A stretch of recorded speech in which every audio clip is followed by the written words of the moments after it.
उन्होंने यहाँ देखा है 6 के 6 जिलाध्यक्ष 1 2 3 4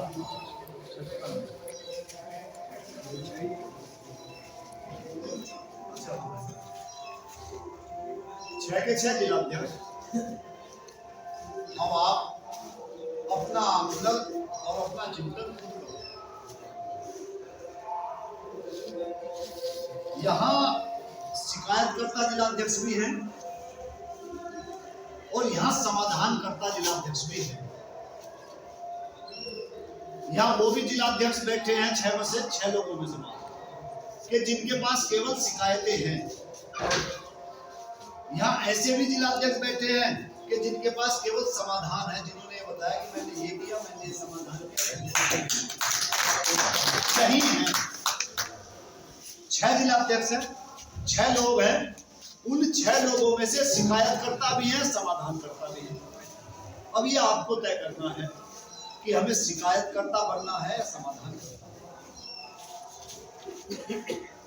बात संगठन की आई। एक हमारे भाई ने यहाँ कहा कि जिलाध्यक्ष या कोई संगठन के कार्यकर्ता पे दिक्कत आती है तो संगठन फोन नहीं उठाता, संगठन के लोग देखते नहीं, संगठन के लोग काम नहीं करते। कोई भी हो, अगर ऐसा करेंगे तो वो इस संगठन को खत्म करने का, बर्बाद करने का। संगठन के पदाधिकारियों को, संगठन के कार्यकर्ताओं को अपने बच्चे के समान समझना पड़ता है, समझना होता है। जो नहीं समझता वो संगठन को नहीं चलाता। ऐसा जरूर कभी कभी होता है कि आपको पता है कि अभी ये कमी रहेगी तेरे काम में, अभी और अच्छा करके लगता। क्यों? हथेली की बात नहीं है। क्यों? क्योंकि वो अपने बच्चों से प्यार है। और जब उस बच्चे पे संकट आता है तो बाप चाहे उसकी छुप के मदद करे, वो ये नहीं दिखाता। जब अखाड़े में 2 पहलवानों को एक ही उस्ताद होता है, अखाड़े में कुश्ती लड़वाई जाती है या कोई खेल और खिलवाया जाता है, तो जिस पहलवान को नंबर 1 का पहलवान बनाना होता है, राष्ट्रीय या अंतर्राष्ट्रीय स्तर पर लड़वाना होता है, उस पहलवान से कभी भी उसको ताकतवर पहलवान से उस्ताद भिड़ाता नहीं। इसलिए नहीं भिड़ाता कि कहीं उसका मनोबल ना गिर जाए। अगर उसका मनोबल गिर गया तो वो फिर लड़ नहीं पाएगा। हमेशा उसको कमजोर पहलवानों से लड़ाया जाता है। तो अगर ये गलत फहमी। सबसे पहले सर अपना नाम बताया। समीक्षा बैठक मंडल और जिला में क्या कहना चाहते हैं, किस तरीके से? मैं दिगंबर सिंह, युवा प्रदेश अध्यक्ष, भारतीय किसान यूनियन राजनीतिक।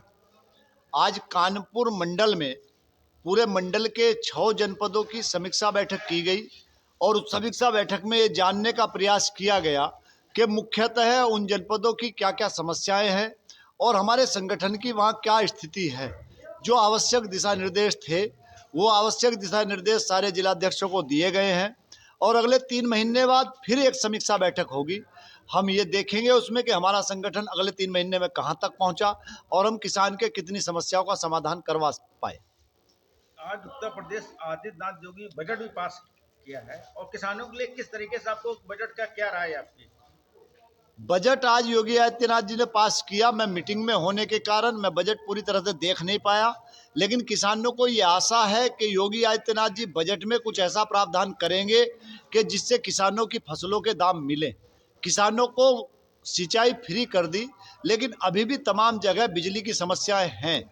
तो ये हमने मेमोरेंडम भी दिया था कि जहां बिजली नहीं पहुंच पाई वहां सोलर पे सब्सिडी दी जाए और सोलर के माध्यम से किसानों के ट्यूबवेल लगवाए जाएं। अब यहाँ अगर कानपुर में हम बैठे हैं और कानपुर की ही बात ना करें तो ये बेईमानी होगी कानपुर के साथ। अभी यहाँ जहाँ हम बैठे हैं तो हम कानपुर में बैठे हैं, यहाँ तमाम इंडस्ट्रियाँ हैं और तमाम वो प्रदूषण बांटने का काम करती हैं। कानपुर की जनता को भी हम कहना चाहेंगे कि कानपुर की जनता हमारे संगठन से जुड़े। हरीश कुमार यादव हमारे यहाँ जिलाध्यक्ष हैं, रशीद अहमद जी हमारे यहाँ मंडल अध्यक्ष हैं इस मंडल के। इन सब लोगों के साथ यहाँ जुड़े जो आर्सेनिक और लेड माँ गंगा में डालने का काम यहाँ की फैक्ट्रियाँ करती हैं। यहाँ तमाम जहरीली हवा बना दी गई है, तमाम कचरा यहाँ फूकता है आरडीएफ के नाम पे, एमएसडब्ल्यू पूरा यहाँ फूकता है। तो उस पे भी हम काम करने का काम करेंगे। हम कानपुर को शुद्ध हवा, शुद्ध पानी और शुद्ध भोजन देने का भी काम करेंगे, इस पे भी हम चलेंगे। आप किसान यूनियन के बाद मामले में किसान की समस्या को लेकर आए हैं और आपने दिल्ली का भी जिक्र किया जी। और एक विशाल आपका जो सरकार के खिलाफ आंदोलन था, उसमें कुछ मांगे अधूरी रह गई, तो उसके बारे में क्या कहना चाहते हैं? देखो, एमएसपी किसान की अधूरी मांग है और आज भी देश का किसान एमएसपी मांगता है। अगर एमएसपी देश के अंदर लागू हो गई होती तो आज आलू का किसान, धान का किसान, जिस तरह से मंडियों में धान की लूट किसान के साथ पड़ी हुई है, किसान हफ्तों हफ्तों महीनों महीनों तक मंडी में धान लेके जाता है, वहाँ खड़ा रहता है, कभी मॉइस्चर के नाम पे उसका शोषण किया जाता है, वहाँ घटतोली भी की जाती है और वहाँ पट्टी भी ली जाती है। तो ये हालात यहाँ मंडियों के हैं। इस सब पे बड़े संघर्ष की आवश्यकता है, सरकारें ध्यान दें, नहीं तो हमने युद्ध की तैयारियां शुरू कर दी हैं। उसी के तहत हमने समीक्षा बैठक की है।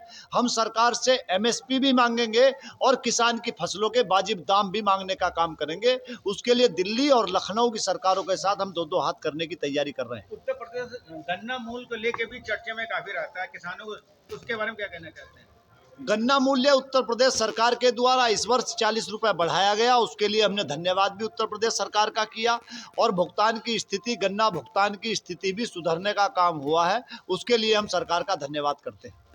क्या कहना चाहते हैं, किस तरीके से ताकत आपका जो सम्मेलन आपका उत्तराखंड में है, उसकी क्या तैयारी रहेंगी? नहीं, उत्तराखंड में अभी नहीं है सम्मेलन, जिसकी जिक्र आपने किया वो हम 6 महीने में समीक्षा बैठ के करते हैं। तो हमारा जून में हरिद्वार में शिविर रहता है, तो वहाँ हम समीक्षा करेंगे कि हमारा संगठन कहाँ तक पहुँचा। संगठन को किस तरीके मजबूती का काम करने का आश्वासन दिया? हम अपने संगठन को जिले से लेके गांव तक और हर गांव में ग्राम कमेटियां बनाकर अपने विचार को गांव के प्रत्येक किसान के मन में स्थापित करने की बात कर रहे हैं। और हम गांव में कमेटियां बनाएंगे 11 लोगों की, 21 लोगों की, और उनको अपने विचार से जोड़ करके हम संघर्ष करेंगे।